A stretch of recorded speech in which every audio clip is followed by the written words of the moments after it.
이제 말씀을 듣도록 하겠습니다. 계속해서 이제 아브라함의 일생 강의 말씀을 전하고 있는데요.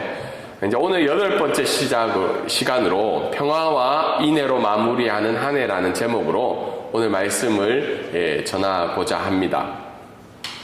지금 이제 한 해가 마지막이 다 되어 가는데 제가 이 시대에 가장 필요한 것이 무엇일까? 예전에는 뭐 경제 성장일 수도 있고, 가정의 어떤 소득의 문제일 수도 있고, 아니면 자녀의 뭐 대학가 입학 이런 문제도 참 중요하다고 생각을 하는데, 올 한 해를 이렇게 뒤집어 보니까 정말 이 시대 가운데 필요한 게 평화가 아닐까, 아니면 그 인애가 아닐까, 그런 생각을 한번 해보게 됩니다. 몇 년째 지금 우크라이나 전쟁이 일어나고 있죠. 이 전쟁을 보면서 언제 마칠까, 언제 그 땅에 평화가 임할까라는 고민을 하던 중에 또 뜻하지 않게 이렇게 우리 같은 동족인 북한군이 참여를 하면서 굉장히 국제 정세가 어렵게 돌아가고 있는 것을 발견할 수 있습니다. 그리고 우리 대한민국을 생각해 볼 때 어떤 분이 그러더라고, 이제는 뉴스를 보기가 힘들다. 물론 우리에게 직접적으로 다가오지 않는 부분도 있지만 그 일만 생각하면 때로는 잠을 좀 이루기 힘들고, 또 기업을 하시는 분들이나 아니면 여러 가지 직접적으로 맞닥뜨린 분들이 참 어려운 시기를 맞이하고 있습니다. 그래서 어제도 뉴스를 보면서 하나님이 어떻게 이끌어 가실까 그런 생각하면서, 특별히 이럴 때 믿는 자들이, 우리가 정치적인 견해들도 중요하지만 무엇보다도 하나님이 주신 평화와 인애가 우리 조국 가운데 임하기를 간곡하게 기도해야 될 때가 아닐까, 그런 생각을 해보게 되었습니다. 선교지도 마찬가지예요. 이 일들이, 한국의 조국의 일들이 선교지에도 영향을 주고 있거든요. 뭐 대한민국에 대한 인식도 있고, 또 한국 사람에 대한 평가도 있고, 무엇보다도 이 환율에 대한 어려움들 때문에 선교사에게 사실은 직접적으로 어려움을 겪고 있는 상황입니다. 그래서 이런 평화와 인애가 사라진 지금 이 시대를 살아가고 있는 우리들이 어떻게 살아가야 될까 고민하며 오늘 말씀을 준비하고자 했습니다. 특별히 우리가 평화와 인애를 위한 대가를 지불해야 돼요. 평화를 유지하기 위해서는 어떻게 해요? 평화 유지군이든 아니면 재정적인 부분이든 굉장한 많은 대가를 지불해야지 지금 우리가 살고 있는 평화를 유지하고 있다는 겁니다. 우리 일례로 우크라이나 전쟁 같은 경우에도 그 땅의 평화를 양측의 입장에서 유지를 하려고 어떻게 해요? 그 수많은 돈과 수많은 생명과 수많은 재정적인 지원을 해가면서 이 평화를 가지려고 애를 쓰는데 어려움을 가지고 있습니다. 인애라는 말은 뭐죠? 계속해서 사랑하는 마음을 가지고, 파괴하는 마음을 가지고 그것을 유지하려고 해도 굉장한 대가를 지불해야 된다는 겁니다. 그래서 어떤 책의 제목이 이렇게 나와 있죠. 이 세상의 모든 물건은 대가를 지불하지 않고는 얻을 수가 없다는 겁니다. 대가로 지불이 되었기 때문에 평화와 인애가 유지가 되는데, 오늘 말씀은 과연 우리에게 어떤 것들을 지불하기를 원하시며 또 어떤 평화와 인애를 가지고 이 한 해를 마무리해야 되는지 오늘 말씀은 알려주고 있습니다. 오늘 본문에 나타난 이 아브라함 시대에도 평화가 깨어진 것을 알 수가 있습니다. 우리 창세기 11장 28절부터 계속해서 이제 아브라함에 대해서 이제 말씀을 듣고 있는데, 6장 6번째 강해와 7번째 강해 보면 아브라함 가족 안에서도 이 평화가 깨어졌죠. 조카인 롯이, 아브라함이 믿음으로 얘기했지만 그래도 조카 롯이 어떻게 보면 이런 말을 써서 좀 될지 모르겠지만 싸가지 없이 자기가 먼저 그 땅을 취해버리죠. 그렇지만 아브라함은 어때요? 넓은 마음으로 그 롯의 결정을 존중하고 그 롯을 결정한 대로 보내어주게 됩니다. 근데 롯이 선택한 땅은 어떤 땅인가요? 하나님이 약속한 땅이 아니라 자기 눈에 보이기 좋은 땅으로 결정을 하게 되죠. 그 결정으로 말미암아 롯은 어떻게 해요? 하나님이 약속한 그 약속의 땅에서 주시는 평화를 누리지 못하고 전쟁의 소용돌이로 함께 들어가는 일들이 오늘 본문의 배경입니다. 특별히 오늘 본문은 이 동쪽 나라에 있는 이 4개의 왕국이 서쪽 나라에 있는 5개 왕국을 침공하고 전쟁을 일으키는 그 내용이 주요한 내용입니다. 그래서 아브라함도 하나님의 약속의 땅에 거하고 있었지만 본인의 의지와는 관계없이 그 땅도 어떻게 해요? 이 평화가 깨어지고 어려운 상황 속으로 들려가는 내용이 오늘 본문의 내용입니다. 그래서 오늘 내용을 통해서 한 2가지 정도를 살펴보고자 하는데요. 첫 번째 우리가 살펴볼 거 한번 함께 읽도록 하겠습니다. 시작. 우리는 그리스도의 평화로 세상을 살아가야 합니다. 오늘 본문의 내용을 조금 더 디테일하게 들어가다 보면 1절부터 12절에 평화가 깨어지고 있죠. 특별히 4개 연합국이 어떻게 해요? 5개 연합국을 전쟁을 선포하며 전쟁이 일어나는 상황이 있습니다. 1절에 보면 동쪽 연합 4개 국가는 시나랄, 엘라말, 엘라사라의 고인왕이라고 되어 있습니다. 근데 서쪽 연합 5개 국가는 소돔왕, 고모라왕, 아드마 왕, 전쟁이 일어났다고 지금 폭죽을 터뜨리는 것 같습니다. 아마 중국계가 이 일들을 하거든요. 화교들이 아시죠? 이렇게 폭죽 터뜨리는 거 열심히 하고 있는데 전쟁이 일어났다고 하니까 전쟁처럼 뭐 해주는 건지 잘 모르겠습니다. 저희 교회 장점은 방콕에서 가장 높이 위치한 한인교회입니다. 가장 높은 곳에 있고 뷰가 가장 좋은 교회입니다. 그렇기 때문에 이 사방에서 일어나는 일들을 볼 수 있죠.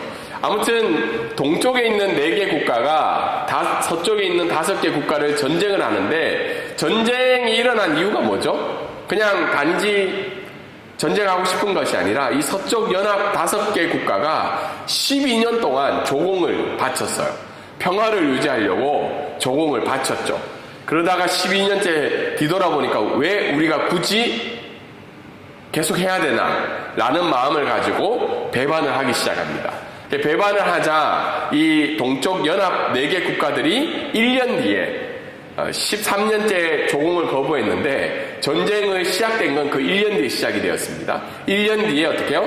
시딤 골짜기라는 그 하나님이 약속한 가나안 땅 안에 있는 시딤 골짜기에서 전쟁을 치르게 됩니다. 그런데 어떤 일이 발생이 되나요? 이 의기양양하게 조공을 거부한 서쪽 연합 5개 국가가 쉽게 전쟁에 패하게 돼요.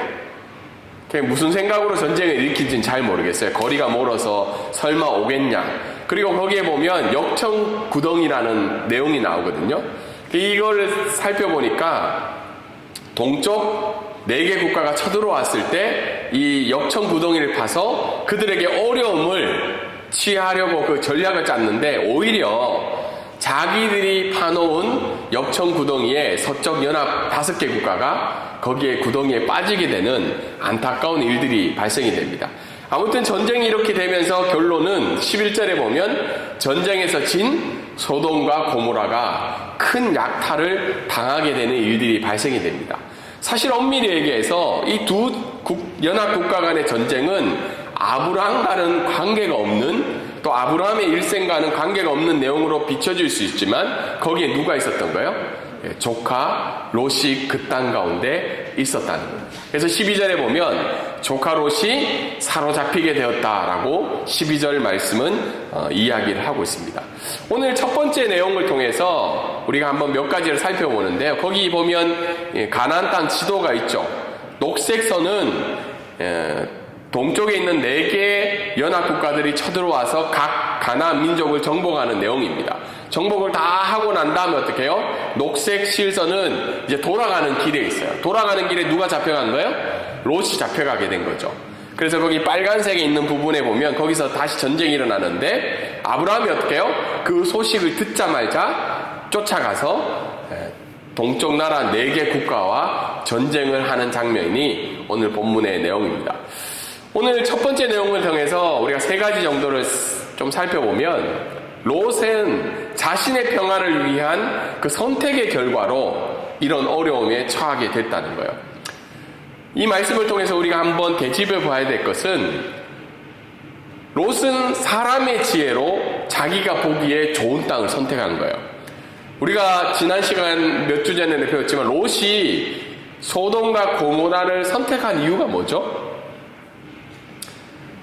아브라함 목자와 롯의 목자가 다툼이 일어났잖아요. 그 다툼이 일어난 이유가 물과 목초지 때문이었죠. 쉽게 이야기해서 생존에 필요한 필수적인 요소 때문에 자기가 보기에 그것을 해결할 수 있는, 근본적으로 해결할 수 있는 땅을 선택한 겁니다. 엄밀히 얘기하면 굉장히 지혜로운 사람이에요.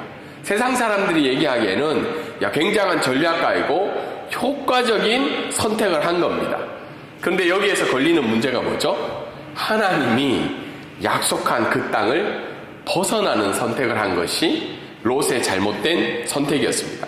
다르게 이야기해서 하나님을 믿지 않는 사람 입장에 보세는 아브라함이 어리석은 사람이에요. 그 땅에 먹을 게 부족한데 오히려 수많은 양과 돌봐야 되는 가축들이 있다면 롯의 선택이 당연한 거죠. 그래서 롯은 어떻게 해요? 눈을 들어서 선택을 했는데 10절에 보면 뭐라고 나와 있나요? 여호와의 동산 같고 애굽 땅과 같았더라. 이게 굉장한 실제적인 선택이었죠. 근데 그 앞절에 보면 나온 게 뭐죠? 여호와께서 소돔과 고모라를 멸하시기 전에 하나님은 그 땅을 기뻐하시지 않았다는 거예요. 그래서 롯은 자신의 평화를 위해서 그 자기가 보기에 좋은 눈을 들어서 그 땅을 선택했는데 결론은 어떻게 해요? 그 선택의 결과로 이 전쟁의 소용돌이에 그가 들어가게 된 것을 알 수가 있습니다. 그래서 우리는 이 한 해를 마무리하면서 과연 나는 세상의 지혜로 내가 선택을 했는지 아니면 하나님의 지혜로 올 한 해에 선택을 하였는지 우리 자신을 살펴보기를 원합니다. 또한 2025년 한 해도 어떤 선택을 하기 전에 우리가 분명히 지혜롭고 효과적으로 전략적으로 무엇을 선택을 해야 됩니다. 하지만 그것보다 먼저 하나님 그 선택 가운데 하나님께서 지혜를 허락하여 달라는 하나님의 의존적인 마음들을 먼저 가져야 되고 무엇보다도 하나님이 명하신 그 테두리 안에서 우리가 선택을 해야 된다는 것을 늘 잊지 말아야 한다는 겁니다. 두 번째는 오늘 말씀을 통해서 알 수 있는 것은 평화는 누구의 손에 달려 있는가라는 생각을 해야 된다는 거예요. 서쪽에 있는 5개 국가들은 그 평화를 유지하려고 어떻게 해요? 계속 조공을 바쳤죠. 그리고는 어떻게 해요? 13년째 조공을 거부한 건 그 평화를 누가 유지할 수 있다는 거예요? 자신들 스스로가 유지할 수 있다고 생각을 한 거예요. 그래서 그들은 그렇게 평화의 도구를 통해서 선택을 하게 되죠. 근데 결론은 어떻게 되나요? 그 평화가 유지가 될 수 없다는 겁니다. 이 말씀을 통해서 우리가 알 수 있는 것은 평화의 진정한 주관자가 누구인가를 우리가 늘 삶들 가운데 고백할 수 있어야 됩니다. 아브라함의 일생을 통해서 우리가 계속 아브라함이 행했던 일은 뭐냐면 어떤 곳에 가서 제단을 쌓아서 여호와의 이름을 불렀다고 이야기하고 있죠. 그런데 여호와의 이름을 불렀다는 말씀은 어떤 내용이에요? 삶의 주관자가 하나님이시라는 것을 고백하는 것이 바로 아브라함이 제단을 쌓고 이름을 불렀다라고 이야기를 하고 있습니다. 지금 한국이 처한 상황이 어떤가요? 이 패권주의 속에 굉장한 어려움을 겪고 있죠. 미국과 중국과 러시아 사이에서 굉장한 삶의 어려움을 겪고 있는 것이 대한민국의 현실입니다. 그리고 저는 정치 얘기를 하는 건 아닙니다. 하지만 이 양당 사이에서 누가 평화를 줄 건가를 가지고 지금 계속 싸우고 있는 거예요. 우리에게 그 패권을 주면 어떻게 해요? 우리가 우리의 조국을 평화를 유지하겠다라고 계속 싸우고 있는 장면이 나오고 있습니다.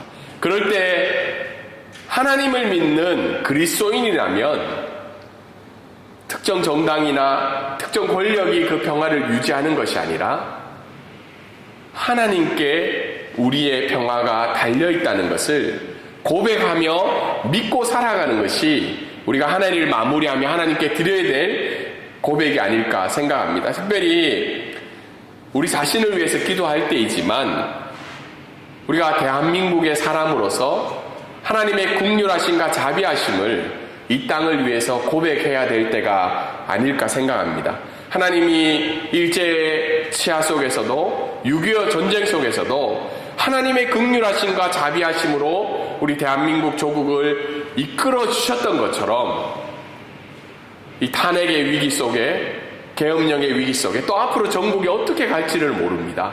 이게 누군가가 영웅이 나타나서 해결하는 것이 아니라 계속해서 이 패권의 다툼 속에서 하나님께서 우리 대한민국 조기 가운데 긍휼하심과 자비하심을 보여주셔서 이 평화를 우리에게 허락해달라는 기도를 해야 될 때가 아닐까 생각해 봅니다.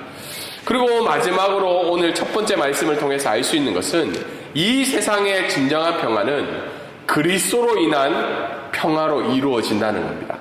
에베소서 2장 14절에 보면 어떻게 고백하고 있나요? 예수 그리스도는 우리의 화평이신지라 둘로 하나를 만드사 원수된 것 곧 중간에 막힌 담을 자기 육체로 허시고라는 말이 있습니다. 이때 막힌 담은 어떤 담인가요? 하나님과 인간 사이에 있는 죄로 인한 막힌 담이기도 하고, 또한 에베소서가 말씀을 전해줬던 이방인과 유대인 사이에 놓여있던 막힌 담이었죠. 그 담을 허셨고 그 담을 허물음으로 말미암아 평화를 주신 분은 예수 그리스도밖에 없다는 겁니다. 근데 그 평화를 이루어 가시는 방법이 뭐예요? 십자가의 방법이라는 거예요. 여러분, 지금 대한민국의 평화를 어떻게 유지하시겠어요? 특정 정당을 지지함으로 말미암아 평화가 이루어질 것 같아요? 우리의 역사들을 저는 이제 그 신학 석사를 기독교 역사를 공부를 했거든요. 그 역사들을 볼 때 이 세상에 완전하고 완벽한 제국은 한 번도 없었습니다. 그리고 그 평화는 늘 힘으로 유지가 되었고, 또 다른 강력한 힘이 찾아왔을 때는 그 평화가 쉽게 깨어진 것을 발견할 수 있었습니다. 그런데 하나님의 방법은 뭐죠? 십자가의 방법으로 이 땅 가운데 가장 완벽한 평화를 이루어 가시고 있습니다. 그래서 우리가 오늘 이 시대를 살아갈 때 우리도 동일하게 예수 그리스도라는 그 평화의 방법으로 이 세상 가운데 살아가며 그 평화를 이 한 해의 마무리 가운데 실천하는 것이 우리에게 주신 평화의 이유가 아닐까 생각합니다. 옆에 보면 한 시가 있죠. 이제 프란시스코라는 과거에 1300년경, 1200년경에 유명한 가톨릭 사제였어요. 그 당시에는 그 개신교와 천주교가 나눠지지 않을 때였거든요. 그분이 이런 시를 썼습니다. 저를 평화의 도구로 써주셔서 미움이 있는 곳에 사랑을 주시고, 다툼이 있는 곳에 용서를 주시고, 분열이 있는 곳에 일치를 주시고, 의욕이 있는 곳에 신앙을, 그릇된 있는 곳에 진리를, 절망이 있는 곳에 희망을, 어둠이 있는 곳에 빛을, 슬픔에 있는 곳에 기쁨을. 이것이 하나님이 우리 그리스도인 가운데, 이 땅에 있는 교회 가운데 평화를 주신 이유라고 생각합니다. 그래서 한국에 있는 모든 교회들이, 또한 이 세상에 있는 모든 교회들이 이런 평화의 도구로 이 어려운 가운데, 평화와 인하가 없는 이 세상 가운데 그 평화를 실천하며 마무리하는 귀한 한 해가 되기를 주님의 이름으로 소망합니다. 두 번째, 오늘 말씀을 통해서 우리가 알 수 있는 것은, 한번 읽어볼까요? 시작. 우리는 그리스도의 인애로 한 해를 마무리해야 합니다. 13절부터 16절에 보면 그 전쟁 가운데 잡혀갔던 자들 중에 한 명이 도망을 오게 되죠. 그리고 난 다음에 어떻게 이야기해요? 아브라함의 그 사실을 알리죠. 그러니까 아브라함이 그 이야기를 듣자마자 어떻게 해요? 군사를 소집해서 달려가게 됩니다. 근데 318명이라는 숫자가 있는데, 개인적으로 한 가정이 그 군대를 318명을 모집했다는 건 굉장히 큰 의미입니다. 그만큼 아브라함의 개인적인 군대는 훌륭한 거예요. 그리고 강력한 겁니다. 다만 이 318명이 어떻게 해요? 동쪽 나라의 4개국 연합국에 비해서는 너무나 터무니없는 숫자였다는 겁니다. 그 숫자 속에 지금 아브라함과 동맹한 3명이 나오고 있죠. 마므레, 에스골, 아네. 그리고는 그 318명을 데리고 어떻게 해요? 14절에 보면 단까지 쫓아가서 전쟁을 하고 있습니다. 그리고 15절과 16절에 보면 어떻게 되나요? 밤새도록 전투하고 난 다음에 하나님의 은혜 가운데 승리를 하게 되는 장면이 13절부터 16절까지의 말씀이 나오고 있습니다. 오늘 이 말씀을 통해서 우리가 살펴볼 때 지금 우리가 살고 있는 세상은 어떤가요? 인애가 없는 세상이에요. 인애가 없는 연말이고 한치의 양보도 없는 세상 가운데 우리가 살고 있습니다. 우리 교회들은 어떤가요? 한국교회가 인애가 많은 것 같아요? 만약에 한국교회가 그리스도가 보여주신 인애를 세상 가운데 흘러넘쳤다면 한국 사회가 한국교회를 그렇게 비판하진 않을 거라고 생각합니다. 지금 잘은 모르겠지만 제가 들어봤던 소식은 연말에 크리스마스 분위기가 거의 없다고 하더라고요. 뭐 캐롤송이나 아니면 예전처럼 막 따뜻한 분위기가 있고 서로 마음을 나누는 그런 분위기보다는 얼어붙은 세상의 모습이 지금 한국 사회 가운데 있다고 합니다. 그래서 어쩌면 아브라함의 복을 받는 내용은 좋은데 이 아브라함이 보여줬던 인애는 한국 사회와 더불어서 한국 교회 가운데 있는 성도님들이 그렇게 인기 없는 이야기가 아닐까 생각해 보게 됩니다. 왜냐하면 내가 필요로 하는 것, 내게 유익이 되는 것, 기쁨이 되는 것, 나의 불안을 해결하는 것에는 우리가 관심이 있지만 이것을 넘어서는 타인의 고통과 어려움에 대해서 그 사랑을 전해주는 것에 대해서는 그렇게 우리의 마음이 가있지 않지 않나 그런 생각을 해보게 됩니다. 이런 상황 가운데 아브라함이 보여주고 있는 인애가 있죠. 여러분 14절에 보면 사로잡혔던 이야기를 듣자마자 어떻게 해요? 바로 단까지 쫓아갑니다.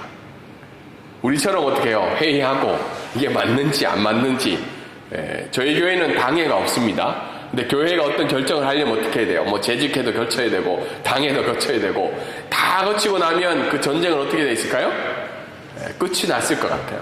근데 아브라함은 그 일을 듣자마자 단까지 쫓아가서 어떻게 해요? 그 전쟁을 처부수는 전쟁을 하면서 모든 것을 찾아오는 일들을 행해야 됩니다. 근데 여러분 성경의 이야기를 들으면 신나요. 야, 아브라함 진짜 멋지다. 근데 만약에 우리가 아브라함이었다면 그 전쟁을 할 때 어떤 생각을 하게 되었을까요? 여러분 그냥 부족과 부족이 전쟁하는 것이 아니라 동쪽 나라의 4개 연합국이 누구랑 싸워서 이겼어요? 서쪽 나라의 5개 연합국을 쉽게 깨부순 그 연합국가를 상대로 지금 누가 전쟁을 하고 있는 거예요? 아브라함이 전쟁을 하고 있다는 겁니다. 어떤 성경책의 주석에 보니까 미친 전쟁이래요. 도저히 해서는 안 되는 전쟁을 지금 아브라함은 하고 있는 겁니다. 근데 아브라함이 한 이유가 뭘까요? 이름 날리려고? 아닙니다. 그 전쟁에 조카 롯이 그 가운데 있었기 때문이죠. 조카 롯을 향한 사랑하는 마음, 어진 마음으로 사랑하는 마음이 없었다면 아브라함이 그 전쟁을 할 이유가 없었다고 성경은 이야기를 하고 있습니다.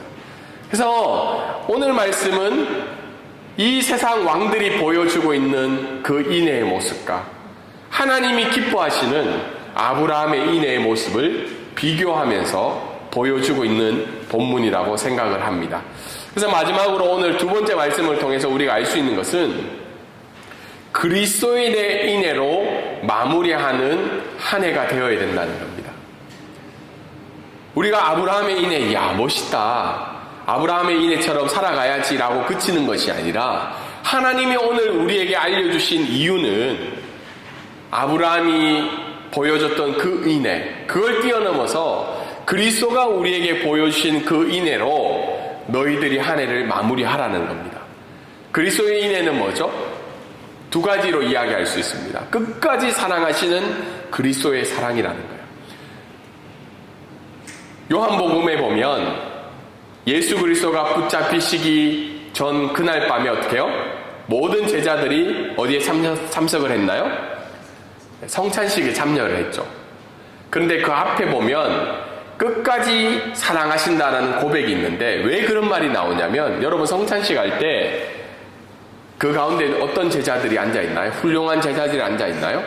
훌륭하죠, 그때 당시는. 근데 그 사건 이후로는 어떤 제자들이 앉아있죠?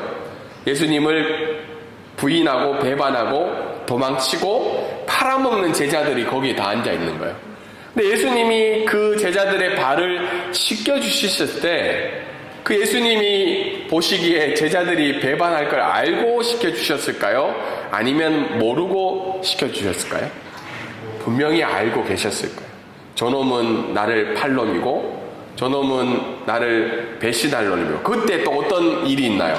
베드로가 자기는 절대로 부인하지 않는다고, 자기는 끝까지 주를 따라가겠다고. 근데 예수님이 그 제자들의 발을 씻겨주시고 계신 거예요. 그래서 그 말씀 앞에 끝까지 사랑하신다라고 이야기를 하고 있는 거예요. 그래서 우리가 그리스도의 인애로 생각할 때 우리 주변에 있는 자들, 때로는 내 유익과 불편함과 어려움을 준다 할지라도 그 그리스도의 인애로 사랑하며 나아가야 된다는 겁니다. 그리고 그리스도의 사랑은 어떤 사랑이라는 거예요? 무조건적인 사랑이라는 거죠. 다르게 이야기해서 계산기 두드려서 답이 안 나오는 사랑을 우리에게 보여주시고 있다는 겁니다. 여러분, 올 한 해 여러분의 삶을 한번 뒤돌아보세요. 뒤돌아보면 하나님이 우리를 사랑하실 만한 이유가 계산이 되기 때문에 우리를 사랑하실까요? 아니죠. 저도 어제 아내랑 어디 수련회 가 있어요. 갔다가 오는데 애들은 집에 가 있고 저희는 빨래가 너무 많으니까 한꺼번에 안 돼서 코인 동전기라고 있어요. 세탁기 중에 동전 넣으면 세탁에 대용량으로 빨리 할 수 있잖아요. 거기 가면서 수많은 빨래를 보면서 야, 부모 되기 진짜 힘들다. 우리도 와서 쉬어야 되는데 애들은 집에 가고 쉬고 있고 우리는 빨래를 빨고 있는 거죠. 그래서 그 생각을 하는 거죠. 야, 이거 어디까지 사랑을 해야 되냐. 근데 이것과 비교할 수 없는 그리스도의 사랑을 우리가 경험하며 살아가고 있습니다. 그 옆에 보면 우리가 과거에 몇 년 전에 유행했던 겨울왕국 이야기가 있죠. 엘사와 안나의 이야기죠. 안나가 어떻게 돼요? 마지막에 얼어붙게 되죠. 기억이 안 나시는가요? 안 보셨을 수도 있어요. 그런데 거기에 진정한 사랑, 엘사의 사랑이 들어가자 그 얼어졌던 모든 땅들이 녹아내려지게 되는 그런 마지막 엔딩 장면이 있습니다. 그걸 보면서 우리가 이 세상 가운데 한국 교회가 지금 800만에서 1000만 명이고 6만 교회가 있다고 합니다. 5만에서 6만 교회. 그 교회들이 그리스도가 보여주신 그 평화와 그리스도가 보여주신 그 인애로 얼어붙은 2024년 대한민국을 녹일 수 있을까요? 없을까요? 네, 녹일 수가 있습니다.